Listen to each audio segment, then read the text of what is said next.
ఈ బిగులు వీటిని ఏమంటారో తెలుసా మీకు? వీటినైతే మా ఏరియాలో బొంత కాకరకాయలు అంటారు.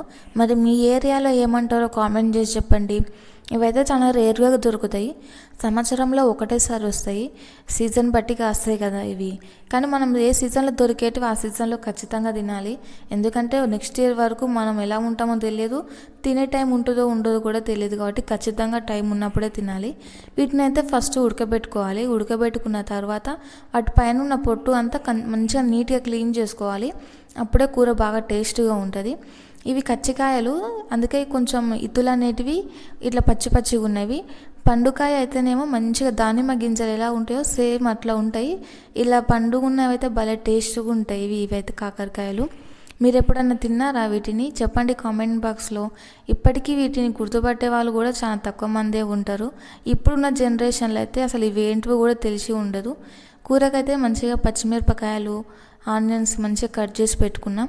తర్వాత ఇంకా మంచిగా నూనె, పోపు గింజలు అన్నీ వేసుకున్న తర్వాత మంచిగా టమాటాలు, పచ్చిమిరపకాయలు, ఆనియన్స్ అన్నీ వేగించాలి. అవి కాసేపు మగ్గిన తర్వాత ఈ బొంత కాకరకాయలు కట్ చేసి పెట్టుకున్నాం కదా మనం ఫస్ట్, అవి కూడా వేసుకోవాలి. అవి వేసుకొని వాటిని కూడా కాసేపు మంచిగా ఉడకబెట్టుకోవాలి. అప్పుడు టేస్టింగ్గా సూపర్గా ఉంటుంది. ఇది ఎప్పుడెప్పుడు తిందామా అని చెప్పి వెయిట్ చేస్తున్నా. ఎందుకంటే ఎప్పుడంటే అప్పుడు దొరకవు కదా, ఎప్పుడో ఒకసారి దొరుకుతాయి కాబట్టి కొంచెం ఎక్సైట్మెంట్ ఎక్కువగానే ఉంది. తర్వాత కొంచెం సాల్ట్ వేసుకోవాలి.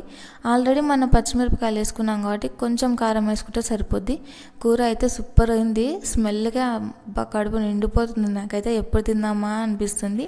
ఈ కూర అయితే అన్నంలో కానీ, చపాతీలో కానీ, పూరీలో కానీ, అసలు ఎండ్ల తిన్నా కానీ సూపర్ ఉంటుంది. ఈ కూర గుట్టిగా తిన్నా కానీ బాగుంటుంది. నేను మాత్రం చపాతీతో తింటున్నా. టేస్ట్ మాత్రం సూపర్ ఉంది. అసలు ఎక్సలెంట్ వచ్చింది. నేను ఫస్ట్ టైం ట్రై చేసిన ఈ కర్రీ అయినా కానీ సూపర్ ఉంది. రైస్లో అయితే ఇంకా ఆహా ఎంత బాగుందో. వేడి వేడి అన్నంలో తింటుంటే సూపర్ అనిపిస్తుంది. మీకు కనుక ఈ వీడియో నచ్చితే లైక్ చేయండి. సబ్స్క్రైబ్ ముఖ్యం.